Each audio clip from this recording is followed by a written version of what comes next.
Se vocês possam abrir as vossas Bíblias, o Evangelho de João, texto muito conhecido. Nós não complicamos nada, nós apenas descomplicamos e trazemos a luz e a verdade para aqueles que assim o querem. Amém, igreja?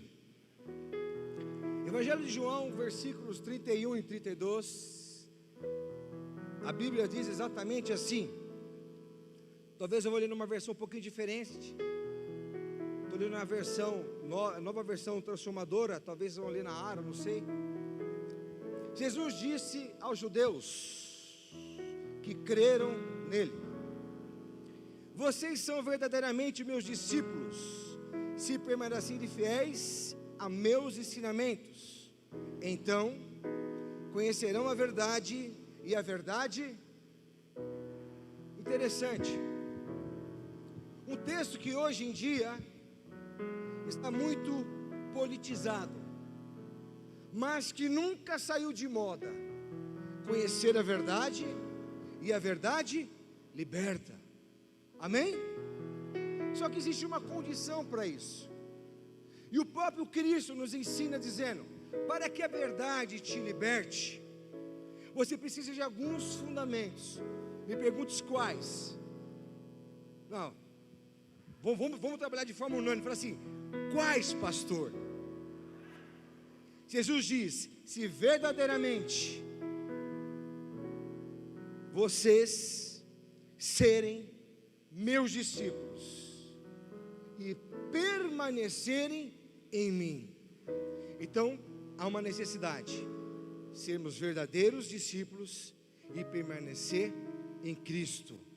Então, consequência de, nós conheceremos a verdade, e a verdade libertará. Mas nós precisamos entender o princípio disso. Porque Jesus traz uma palavra dessa para um povo cujo qual estava seguindo e crendo na sua palavra. Umas coisas que mexem muito comigo no Evangelho, eu trago isso para a minha vida e levo isso para a nossa igreja, é justamente o fato da reflexão. Porque se você traz uma palavra eloquente para a igreja muitas vezes sai daqui fervorosa, mas atravessar a esquina, chegando em casa, ela se esfria. Porém, quando você traz uma palavra de reflexão, algo mexe de forma endógena dentro de você, e isso mexe de tal forma que faz você refletir hoje, amanhã e depois, até o próximo culto, até a próxima célula, até o próximo seminário, até o próximo congresso. E isso tem que estar dentro de nós. A nossa fé tem que ser uma fé inteligente. Vamos para o princípio. Gênesis capítulo 2, versículos são 16 e 17. Gênesis 2, 16 e 17, diz assim o Senhor: mas o Senhor lhe ordenou. Fala assim: o Senhor ordenou: coma à vontade dos frutos de todas as árvores do jardim, exceto, fala assim, exceto, há uma exceção, amém? A árvore do conhecimento do bem e do mal. Se você comer do fruto, com certeza morrerá. Fala assim: se eu comer do fruto do conhecimento, bem, mal, certamente morrerei, diz Deus. Diz, mais forte, diz. E por que o homem comeu? Porque houve queda. A verdade por si só é absoluta. A verdade ela se sustenta no começo, no meio e no fim.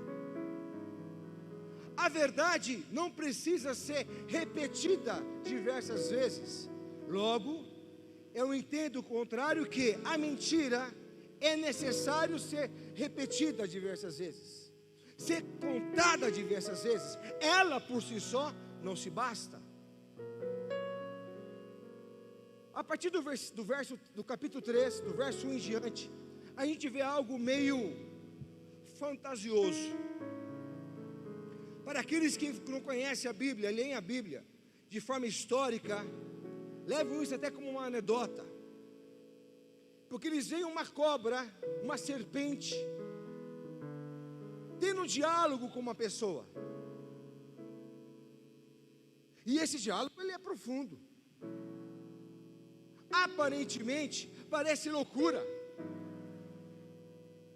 mas se nós atentarmos no final do capítulo 2 de Gênesis, a Bíblia diz que o Senhor coloca o homem no jardim para plantar, cultivar e dar nome aos bichos. Logo, botânica e zoologia era especialista de Adão, era a especialidade deste homem.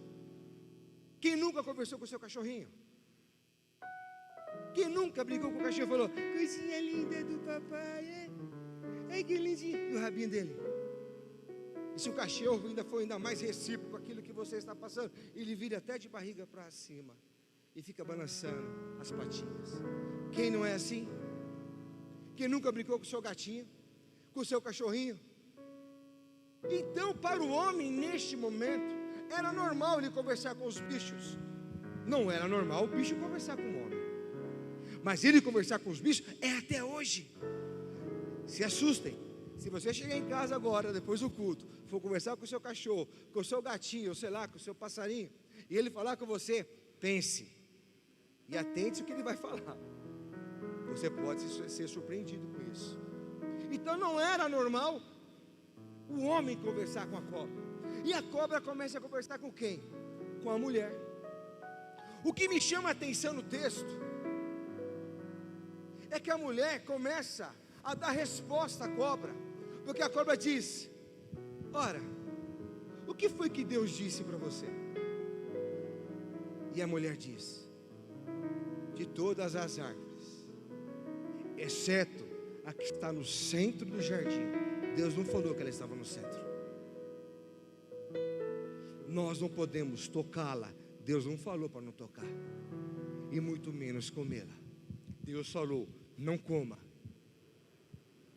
E qual que é a resposta imediata da serpente? Se você comer, você será como Deus, conhecedor da ciência do bem e do mal. E sabe o que mais me indigna no texto? É a afirmação contrária, ou seja, a mentira que a serpente coloca no coração de Eva: certamente não morrerás. A pergunta que a igreja precisa ter dentro dela: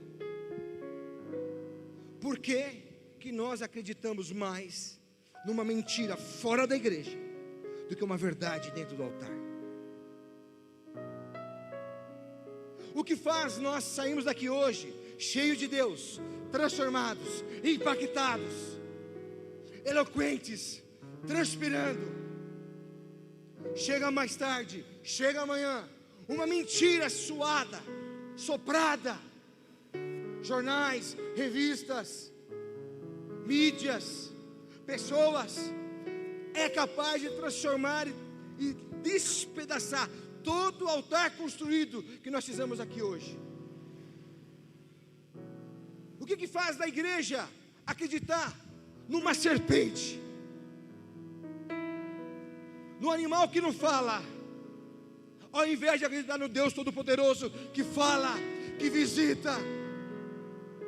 A Bíblia diz que na viração do dia, ou seja, todos os dias, por volta das 18 horas, nosso horário ocidental, entre a viração da tarde para a noite, Deus tinha uma visitação com o homem, e esta visitação era diária.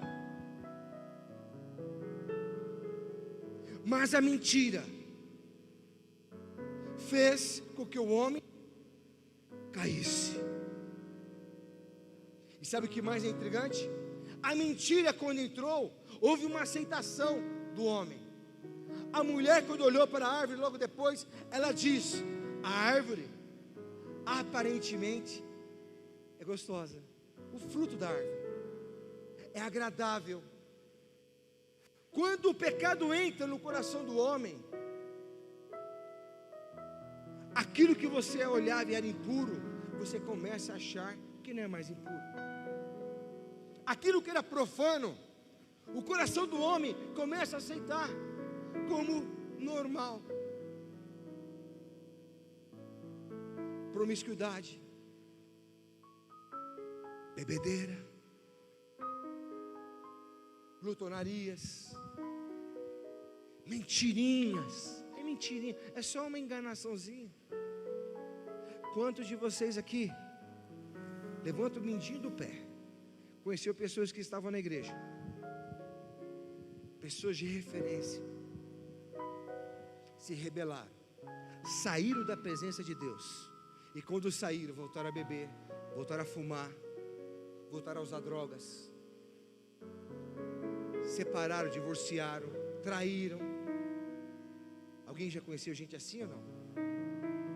Por quê? Achou que estava tudo normal.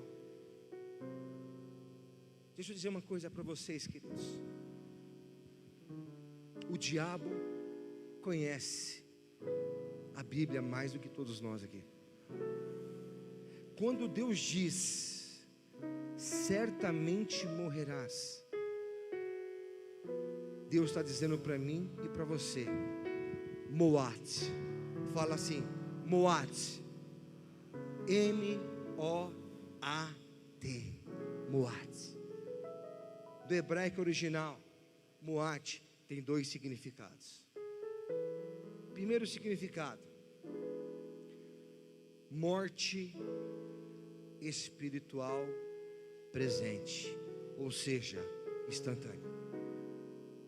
Segundo significado: morte física a médio para longo prazo. O que isso significa, pastor? Quando o homem, ao lado da mulher, porque a Bíblia diz que ela, quando comeu do fruto, deu ao seu marido. Ninguém dá nada se está longe, queridos. Ninguém entrega nada para ninguém distante. Estava ao lado. Olha a falta de vigia. Olha a falta de estar como um atalaia do Senhor, observando. Olha a falta de governo. Ali naquele momento houve uma morte instantânea, chamada morte espiritual. E vou dizer uma coisa para vocês: o diabo sabia disso, por isso que ele entrou com uma mentira, com força de verdade, e disse: certamente não morrerás. Porque nós, seres humanos, não somos capazes de ter a percepção da morte espiritual instantânea. Você quer ver? Vou te provar. A morte espiritual, por ser instantânea, ela passa desapercebido. A morte natural, a morte da alma, a depreciação da alma e a depreciação do corpo físico, ela vai com o tempo. Vocês querem ver? No jardim, o trabalho era tranquilo, não havia enfado, por causa do pecado, por causa da morte espiritual. O trabalho se tornou enfado, canseira. Gênesis 3:19. A desobediência entra no homem. Consequência disso, rebelião dentro de nós. O homem é apto a desobedecer, a se rebelar contra a autoridade. Gênesis 3:6. O homem se torna homicida. O homem não se tornou homicida quando ele comeu fruto. Morreu. Interessante, pense vocês. Deus fala: certamente morrerás. Come-se o fruto, não morre. qual a primeira coisa que acontece? Os olhos são abertos. Eles percebem que estavam nus. Até aqui, eles não perceberam morte nenhuma. Quando uma mentira é lançada com força de verdade, qual foi a resposta interna que geralmente nós temos? A mesma do que Adão e Eva. Ué, eu não morri, eu estou vivo, estamos aqui presentes. Opa, mas você está nu. E o que é nudez? Nudez é vergonha. Do mesmo modo, nudez é intimidade. Ninguém expõe nudez para ninguém. Só que quando você morre espiritualmente, você não enxerga isso. Logo depois, o homem se torna homicida. Caim mata seu irmão Abel. Gênesis 4:8. E a depreciação, a degradação humana vai aumentando. Entra a poligamia. Um homem tem mais de uma mulher. Isso é revelado na vida de Lameque. Gênesis 4:19. O homem tem vontade de ser como Deus. O homem que se tenta se igualar a Deus. Aí Deus entra com a confusão das línguas. Gênesis 11:4. A corrupção do gênero humano. Deus, Ele se arrepende de fazer o homem. Ele limita nossas vidas a 120 anos.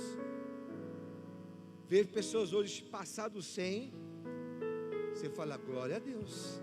O que você comia para me tentar chegar a essa longevidade?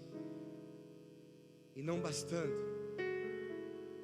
o incesto das filhas de Ló. Gênesis 19:36. Observe, igreja, em nome de Jesus. A morte espiritual, ela não é percebida, mas a morte natural, ela vai acontecendo ao longo do tempo. É a mesma coisa quando nós nos afastamos de Deus por meio do pecado. O pecado te mata aos poucos, ele não te mata na hora. Logo nós dizemos, Jesus está voltando, Jesus está voltando, e Jesus não volta. E você fala, cansei da igreja, estou cansado da igreja. Levanta suas mãos aos céus. Fala assim comigo, eu quero, eu preciso, eu necessito força para continuar a obedecer os ensinamentos do meu Deus. Posso ouvir amém por isso? Se você crê nisso, dê uma salva de palmas ao Senhor. Aleluias, aleluias.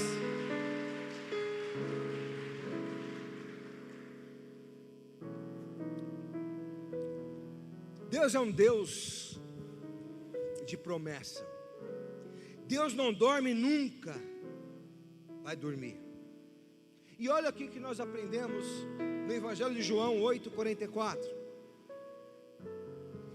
O Senhor Jesus diz e ratifica justamente aquilo que Ele tem para nós. João 8:44 diz assim: pois são filhos de seu pai, o diabo.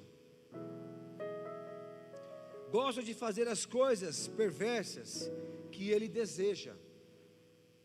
Ele foi assassino desde o princípio. Sempre odiou a verdade, pois não há verdade alguma nele. Quando ele mente, age de acordo com o seu caráter, pois é mentiroso e pai da mentira. Ele é mentiroso e pai. O diabo, ele só se revelou para o homem aquilo que ele é. E Jesus adverte aqui que somos filhos do pai, vírgula, o diabo, quando mentimos. É algo muito sério. O próprio Jesus nos ensina, João 10:10, é algo muito claro para nós. O ladrão vem senão para roubar, matar e destruir.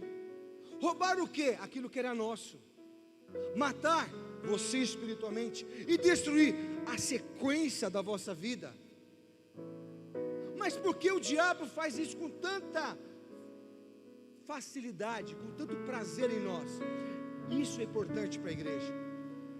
Gênesis 1:26 começa a dizer que Deus diz: façamos Pai, Filho e Espírito Santo. Tricotomia. O homem é a nossa imagem e a nossa semelhança. A nossa imagem e semelhança nós o fazemos. Para que domine.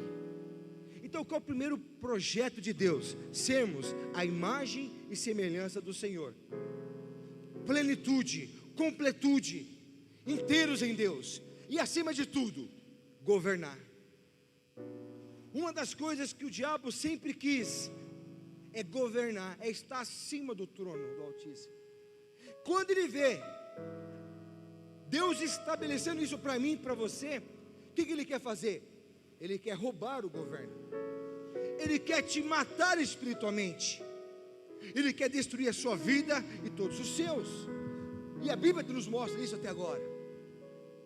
Esse é o maior prazer do diabo. Mas o profeta messiânico nos ensina em Isaías 9:6. Aleluias, aleluias.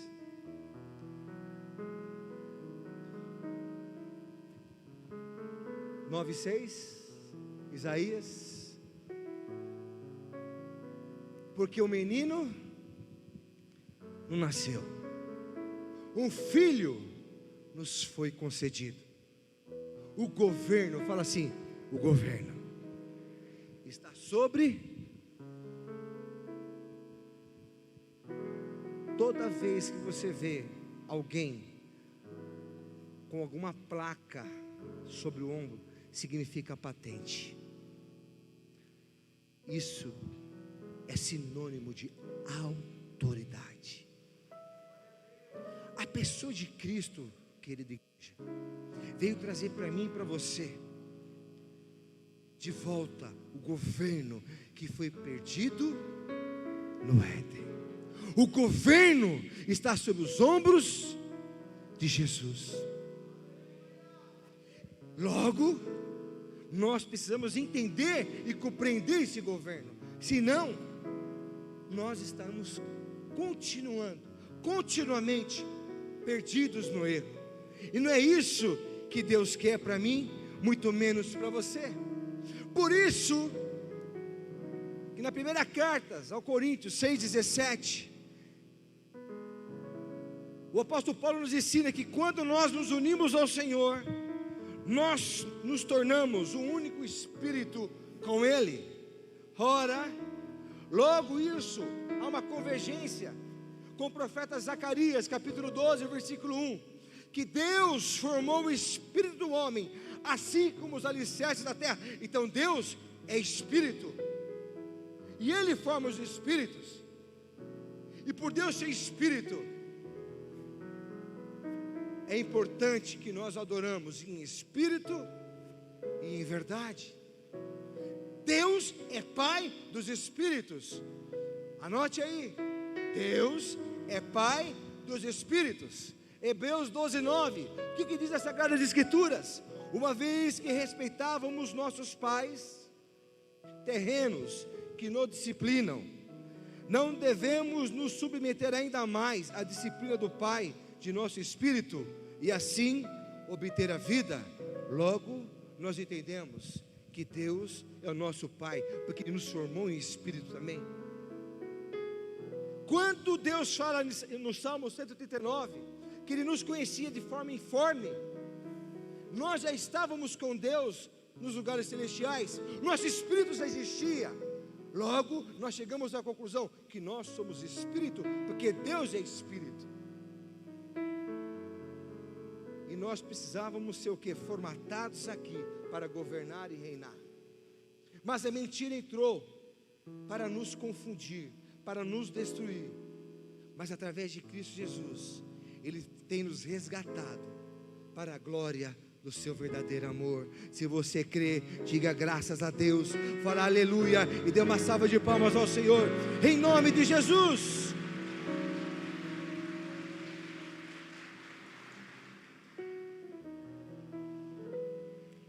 Eu preciso terminar. Eu preciso concluir. Olha que interessante. Jesus diz em João 14,6: eu sou o caminho, a verdade e a vida. Caminho, verdade e vida. Obediência traz proteção, amém? Toda obediência traz proteção.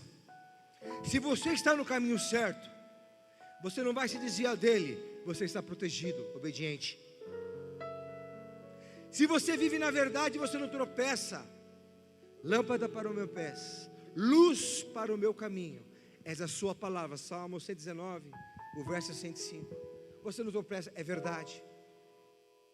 A vida, Romanos 5:20 diz essa das Escrituras: onde abundou o pecado, superabundou a graça por intermédio de Cristo Jesus.